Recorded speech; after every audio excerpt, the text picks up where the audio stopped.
അസ്സലാമു അലൈക്കും വറഹ്മത്തുള്ളാഹി കൈഫ ഹാലക്കും അഖ്ബാറക്കും അസാക്കും തയ്യിബീൻ. ഞാൻ ഒരിക്കലും കണ്ടിട്ടില്ല, ഞാൻ എൻ്റെ ജീവിതത്തിൽ ഇതുവരെ കണ്ടിട്ടില്ല, അല്ലെങ്കിൽ ഞാൻ എൻ്റെ ജീവിതത്തിൽ ഇതുവരെ പറഞ്ഞിട്ടില്ല, അല്ലെങ്കിൽ ഞാൻ എൻ്റെ ജീവിതത്തിൽ ഇതുവരെ പോയിട്ടില്ല, ഇങ്ങനെ ഞാൻ ഒരിക്കലും ഒരു കാര്യം ചെയ്തിട്ടില്ല എന്ന് അറബിയിൽ പറയുന്നത് എങ്ങനെയാണ് എന്നാണ് ഈ വീഡിയോയിലൂടെ നമ്മൾ മനസ്സിലാക്കാൻ പോകുന്നത്. അത് മൂന്ന് രീതിയിൽ നമുക്ക് പറയാം, അതായത് സംസാര ഭാഷയിൽ മൂന്ന് രീതിയിൽ നമുക്കത് പറയാം. ഓക്കെ, അപ്പോൾ ഏതൊക്കെയാണ് മൂന്ന് രീതികൾ എന്നും അതെങ്ങനെയാണ് പറയേണ്ടത് എന്നും നമുക്ക് തുടർന്ന് മനസ്സിലാക്കാം. മർഹബൻ ബിക്കും ഇലാ ഖനാതി തഅലമുൽ അറബിയ മഅ ഫൈസി. എനിക്ക് അയാളോട് സംസാരിക്കാൻ ഒരിക്കലും ഒരു അവസരം കിട്ടിയിട്ടില്ല, അല്ലെങ്കിൽ ഇതുവരെ ജീവിതത്തിൽ ഒരു അവസരം എനിക്ക് കിട്ടിയിട്ടില്ല, അല്ലെങ്കിൽ അയാളെ എനിക്ക് കാണാൻ ഒരവസരം ഇതുവരെ എനിക്ക് കിട്ടിയിട്ടില്ല. ഓക്കെ, അപ്പോൾ ഇതെങ്ങനെയാണ് നമുക്ക് പറയാമെന്നുള്ളത് നോക്കാം. അപ്പോൾ ഞാൻ പറഞ്ഞില്ല, മൂന്ന് രീതിയിൽ പറയാം. ഓക്കെ, അപ്പോൾ ഇത് ഒന്നാമത്തെ രീതി എന്ന് പറഞ്ഞാൽ അത് എന്ന വാക്ക് നമ്മൾ ചേർത്തിട്ടാണ് പറയാം. അത് എന്ന വാക്ക്, ആ പത് എന്നത് സംസാര ഭാഷയിലേക്ക് വരുമ്പോൾ ഗദ് അല്ലെങ്കിൽ ഗിദ് എന്ന രൂപത്തിലേക്ക് അത് മാറും. ഓക്കെ, അപ്പോൾ അതിന് ഉദാഹരണം പറഞ്ഞു കഴിഞ്ഞാൽ അന മാ ഗദ് ഹസ്വൽത് ഫുർസ അകല്ലമ. അന മാ ഗദ് ഹസ്വൽത് ഫുർസ അകല്ലമ. ഓക്കെ, അന മാ ഗദ് ഹസ്വൽത്ത്. ഇപ്പോൾ ഹസ്വൽത്ത് എന്ന് പറഞ്ഞു കഴിഞ്ഞാൽ എനിക്ക് കിട്ടിയെന്നാണ്. അന മാ ഗദ് ഹസ്വൽത്ത്. ഓക്കെ, എനിക്ക് കിട്ടിയില്ല, ഇതുവരെ കിട്ടിയില്ല എന്ന അർത്ഥത്തിലേക്ക് അത് മാറും. ഓക്കെ, അന മാ ഗദ് ഹസ്വൽത്ത്, എനിക്ക് ഇതുവരെ കിട്ടിയിട്ടില്ല. ഫുർസ, ഫുർസ എന്ന് പറഞ്ഞാൽ ചാൻസ്, ഒരു അവസരം, ഒരു ഓപ്പർച്യൂണിറ്റി എന്നൊക്കെ പറയാം. അപ്പോൾ അന മാ ഗദ് ഹസ്വൽത്ത് ഫുർസ, എനിക്ക് ഇതുവരെ ഒരു അവസരം കിട്ടിയിട്ടില്ല. എന്തിന്? അകല്ലമ. ഓക്കെ, അകല്ലം എന്ന് പറഞ്ഞാൽ ഞാൻ സംസാരിക്കുന്നു എന്നാണ്. അപ്പോൾ ഈ ഒരു സെന്റൻസിന്റെ ബാക്കിയായിട്ട് അകല്ലം എന്ന് പറഞ്ഞാൽ എനിക്ക് സംസാരിക്കാൻ എന്ന അർത്ഥത്തിലാണ് അത് വരിക. അകല്ലമ, ഒരു ഹ് അവസാനം ചേർക്കുന്ന ഒരു പ്രോനൗൺ. ഓക്കെ, ഒരു സർവനാമം, അതായത് അദ്ദേഹത്തോട് അല്ലെങ്കിൽ അയാളോട് എന്ന അർത്ഥത്തിനാണ്. ഓക്കെ, അകല്ലമ. അപ്പോൾ അയാളോട് സംസാരിക്കാൻ എനിക്ക് ഇതുവരെ പറ്റിയിട്ടില്ല, എനിക്ക് ഇതുവരെ അവസരം കിട്ടിയിട്ടില്ല എന്നാണ്. ഇങ്ങനെ പറയാം, അനമാ ഗദ് ഹസ്വൽ ഫുർസ അകല്ലമ. അല്ലെങ്കിൽ അയാളെ കാണാൻ എന്നർത്ഥത്തിലാണെന്നുണ്ടെങ്കിൽ അകല്ലമ എന്ന് മാറ്റിയിട്ട് അഗാബില എന്ന് പറഞ്ഞാൽ മതി. ഇപ്പൊ ഗാബൽ എന്ന് പറഞ്ഞാൽ കണ്ടു അല്ലെങ്കിൽ മീറ്റ് ചെയ്തു എന്നുള്ളതിനാണ് പറയുക. അപ്പൊ അഗാബൽ എന്ന് പറഞ്ഞാൽ ഞാൻ കാണുന്നു. അപ്പൊ എനിക്ക് കാണാൻ എന്നുള്ള അർത്ഥത്തിലും അഗാബൽ എന്നതിനാണ് ഉപയോഗിക്കുക. അപ്പൊ അഗാബല എന്ന് പറഞ്ഞാൽ അയാളെ കാണാൻ എന്നാണ്. അപ്പൊ അനമാ ഗദ് ഹസ്വൽ ഫുർസ അഗാബില, എനിക്ക് അയാളെ കാണാൻ ഒരു അവസരം ഇതുവരെ കിട്ടിയിട്ടില്ല. ഓക്കെ, രണ്ടാമത്തെ രീതി എന്ന് പറഞ്ഞാൽ എൻ്റെ ലൈഫിൽ എനിക്ക് കിട്ടിയിട്ടില്ല എന്നർത്ഥത്തിൽ നമുക്ക് പറയാം. ഓക്കെ, അപ്പോൾ ആ ഒരു ഗദ് അല്ലെങ്കിൽ ഗിദ് എന്ന ആ ഒരു വാക്ക് നമ്മൾ ഒഴിവാക്കും, എന്നിട്ട് അതിൻ്റെ അവസാനം വേറൊരു വാക്ക് നമ്മൾ ചേർക്കുക. അപ്പോൾ അതെങ്ങനെയാണ് പറയാം? അനമാ ഹസ്വൽത് ഫുർസ അകല്ലമ ബി ഹയാത്തി എന്ന് പറയും. ബി ഹയാത്തി എന്ന് പറഞ്ഞാൽ ഇൻ മൈ ലൈഫ്, എൻ്റെ ജീവിതത്തിൽ എനിക്ക് അവസരം കിട്ടിയിട്ടില്ല. അനമാ ഹസ്വൽത് ഫുർസ അകല്ലമ ബി ഹയാത്തി, എൻ്റെ ജീവിതത്തിൽ അയാളോട് സംസാരിക്കാൻ എനിക്ക് ഇതുവരെ അവസരം കിട്ടിയിട്ടില്ല. ഇനി അയാളെ കാണാൻ അവസരം കിട്ടിയിട്ടില്ല എന്ന് പറയുമ്പോഴോ അഗാബില എന്ന് ചേർത്ത് കൊടുത്താൽ മതി. അനമാ ഹസ്വൽത് ഫുർസ അഗാബില ബി ഹയാത്തി. അനമാ ഹസ്വൽത് ഫുർസ അഗാബില, അയാളെ കാണാൻ എനിക്ക് ഇതുവരെ അവസരം കിട്ടിയിട്ടില്ല ബി ഹയാത്തി, എൻ്റെ ജീവിതത്തിൽ. ഓക്കെ, അപ്പോൾ ആ ഒരു ബി ഹയാത്തി എന്ന വാക്കിന് പകരം ഇനി വേറൊരു വാക്ക് വെച്ചിട്ടാണ് നമ്മൾ മൂന്നാമത് പറയാം. ഓക്കെ, അത് ഉമുരി എന്ന വാക്കാണ്. ഉമുരി, ഉമർ എന്ന് പറഞ്ഞു കഴിഞ്ഞാൽ വയസ്സ് എന്നാണ്. ഉമുരി എന്ന് പറഞ്ഞാൽ എൻ്റെ വയസ്സ് അല്ലെങ്കിൽ എൻ്റെ ജീവിതം എന്ന അർത്ഥത്തിലും അത് ഉപയോഗിക്കുന്നുണ്ട്. അപ്പോൾ അന ഉമുരി മാ ഹസ്വൽത് ഫുർസ അകല്ലമ എന്നാണ് പറയുക. അന ഉമുരി എന്ന് പറഞ്ഞാൽ എനിക്ക് എൻ്റെ ജീവിതത്തിൽ എന്ന അർത്ഥമാണ് അവിടെ കിട്ടുക. ഓക്കെ, അന ഉമുരി മാ ഹസ്വൽത് ഫുർസ അകല്ലമ, അയാളോട് സംസാരിക്കാൻ എനിക്ക് ഇതൊരു അവസരം കിട്ടിയിട്ടില്ല, എൻ്റെ ജീവിതത്തിൽ എനിക്ക് അവസരം കിട്ടിയിട്ടില്ല. അല്ലെങ്കിൽ പിന്നെ കാണാൻ എന്ന അർത്ഥത്തിൽ ഉപയോഗിക്കാന്നുണ്ടെങ്കിൽ അന ഉമരി മാ ഹസ്വൽത് ഫുർസ അഗാബില, അയാളെ കാണാൻ എനിക്ക് ഇതുവരെ അവസരം കിട്ടിയിട്ടില്ല. ഇങ്ങനെയാണ് മൂന്ന് രീതിയിൽ പറയാം. ഒന്ന് അനമാ ഗദ് ഹസ്വൽത് ഫുർസ അകല്ലമ, അല്ലെങ്കിൽ അനമാ ഗദ് ഹസ്വൽത് ഫുർസ അഗാബില, അയാളോട് സംസാരിക്കാൻ അല്ലെങ്കിൽ അയാളെ മീറ്റ് ചെയ്യാൻ എനിക്ക് ഇതുവരെ അവസരം കിട്ടിയിട്ടില്ല. രണ്ടാമത്തെ എന്താ പറഞ്ഞത്? അനമാ ഹസ്വൽത് ഫുർസ അകല്ലമ ബി ഹയാത്തി, അല്ലെങ്കിൽ അനമാ ഹസ്വൽത് ഫുർസ അഗാബില ബി ഹയാത്തി, എൻ്റെ ജീവിതത്തിൽ അയാളോട് സംസാരിക്കാൻ അല്ലെങ്കിൽ അയാളെ കാണാൻ എനിക്ക് അവസരം കിട്ടിയിട്ടില്ല. ശരി, മൂന്നാമത്തേത് അന ഉമരി മാ ഹസ്വൽത് അകല്ലമ, എൻ്റെ ജീവിതത്തിൽ എനിക്ക് അയാളോട് സംസാരിക്കാൻ അവസരം കിട്ടിയിട്ടില്ല, അല്ലെങ്കിൽ അനമാ ഹസ്വൽത് ഫുർസ അഗാബില. അന ഉമരി മാ ഹസ്വൽത് ഫുർസ അഗാബില, അയാളോട് സംസാരിക്കാൻ എനിക്ക് അയാളെ കാണാൻ എനിക്ക് അവസരം കിട്ടിയിട്ടില്ല. ഇതാണ് മൂന്ന് രീതി. ഞാൻ ഇതുവരെ ഖത്തറിൽ പോയിട്ടില്ല. I have never been to Qatar.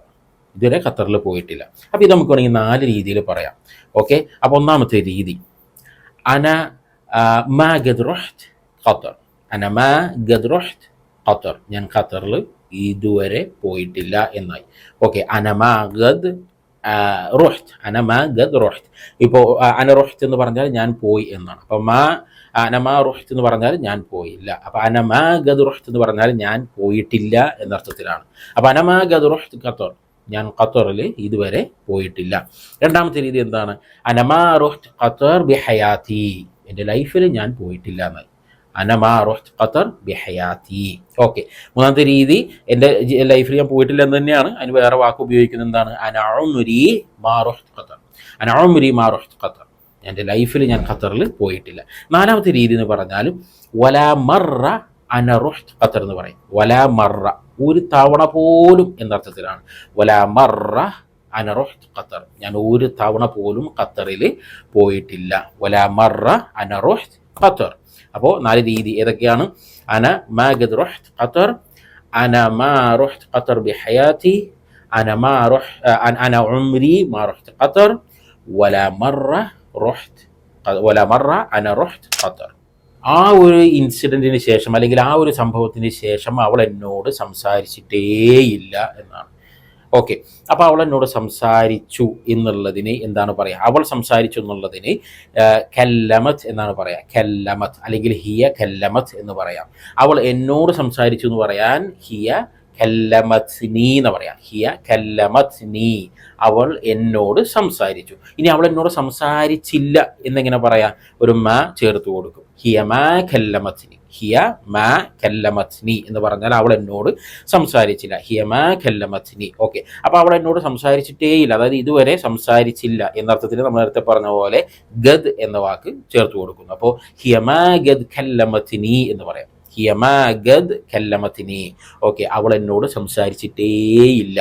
ഹിയ മാ ഗദ് കല്ലമത്നി, ആ ഒരു സംഭവത്തിന് ശേഷം. അപ്പോൾ ശേഷം എന്നതിന് ബഅദ എന്ന വാക്കാണ് ഉപയോഗിക്കുക. ബഅദ. ഓക്കെ, അപ്പോൾ ബഅദ് എന്നാണ് സംസാരത്തിൽ പറയുക. ബഅദ്. ഓക്കെ, ബഅദ്, പിന്നെ ആ ഒരു സംഭവത്തിന് ശേഷം. അപ്പോൾ ആ ഒരു സംഭവം എന്നുള്ളതിന് ഹാദസ എന്നാണ് പറയാം. ഹാദസ, ഇപ്പോൾ ഈ ആക്സിഡൻറ്റിനും ഹാദസ എന്ന് പറയാറുണ്ട്. അപ്പോൾ ഒരു സംഭവം.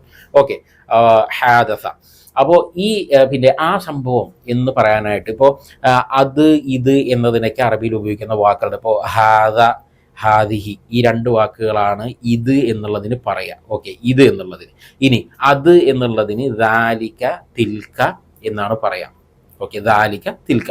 അപ്പോൾ അത് സംസാരത്തിലേക്ക് വരുമ്പോൾ ദി എന്നാണ്. ഇപ്പോൾ ദ എന്ന് പറഞ്ഞാൽ ഇത്, അതൊരു പിന്നെ പുല്ലിംഗ രൂപത്തിലുള്ള വാക്കിന് ഉപയോഗിക്കുന്നതാണ്. ഇപ്പോൾ ദൽ കിതാബ് എന്ന് പറഞ്ഞാൽ ഈ പുസ്തകം എന്നാ പറയാം. ദൽ കിതാബ് അല്ലെങ്കിൽ ദൽ ഗലം എന്ന് പറഞ്ഞാൽ ഈ പേന. ഓക്കെ, ഇനി ദി എന്നുള്ളത് സ്ത്രീലിംഗത്തിനാണ്. ഇപ്പോൾ ദിസ് സയ്യാറ, ദിസ് സയ്യാറ, ഈ കാർ എന്ന് പറയാം. ദിസ് കാർ എന്ന് പറയാനായിട്ട് ദിസ് സയ്യാറ എന്ന് ഉപയോഗിക്കാറുണ്ട്. ശരി, ഇനി അത് എന്നുള്ളതിന് ദാലിക തിൽക, 2 വാക്കുകളാണല്ലോ. അപ്പോൾ അത് സംസാരത്തിൽ ദാക ദീഖ് എന്നാണ് പറയാം.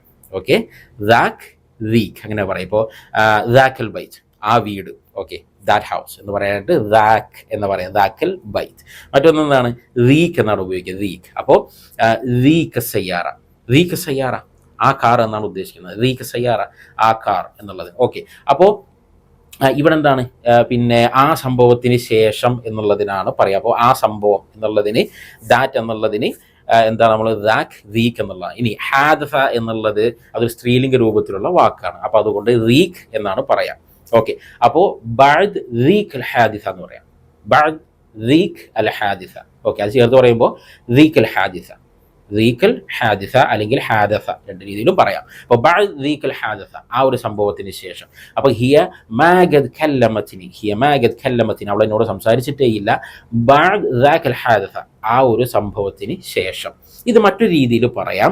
ഗദ് ഒഴിവാക്കിയിട്ട് അവിടെ അബദൻ എന്ന വാക്ക് ഉപയോഗിക്കും. അബദൻ എന്ന് പറഞ്ഞാൽ ഒരിക്കലും, നെവർ എന്ന അർത്ഥത്തിൽ ഉപയോഗിക്കുന്നതാണ്. അത് കൂടുതലും ഫുസ്ഹയിൽ ഉപയോഗിക്കുന്നതാണ്. എന്നാലും അറബിയിൽ സംസാരിക്കുമ്പോൾ ഇടയ്ക്ക് അബദൻ, അപ്പോൾ നമ്മളായാലും കുറച്ചൊരു സാഹിത്യ രൂപത്തിലൊക്കെ ഇടയ്ക്ക് നമ്മുടെ സംസാരത്തിൽ മലയാളത്തിലേക്ക് വരുമല്ലോ, അതേപോലെ തന്നെ അബദൻ എന്ന വാക്ക് ഇവർ ഇടയ്ക്ക് ഉപയോഗിക്കാറുണ്ട്. അപ്പോൾ എങ്ങനെ പറയും? ഹിയ മാ കല്ലമത്നി അബദൻ, അവൾ എന്നോട് ഒരിക്കലും സംസാരിച്ചിട്ടില്ല. ഹിയ മാ കല്ലമത്നി അബദൻ ബഅദ് ദീഖൽ ഹാദസ, ബഅദ് ദീകൽ ഹാദസ, ആ ഒരു സംഭവത്തിന് ശേഷം അവൾ എന്നോട് സംസാരിച്ചിട്ടേയില്ല എന്നാണ് അതിനർത്ഥം.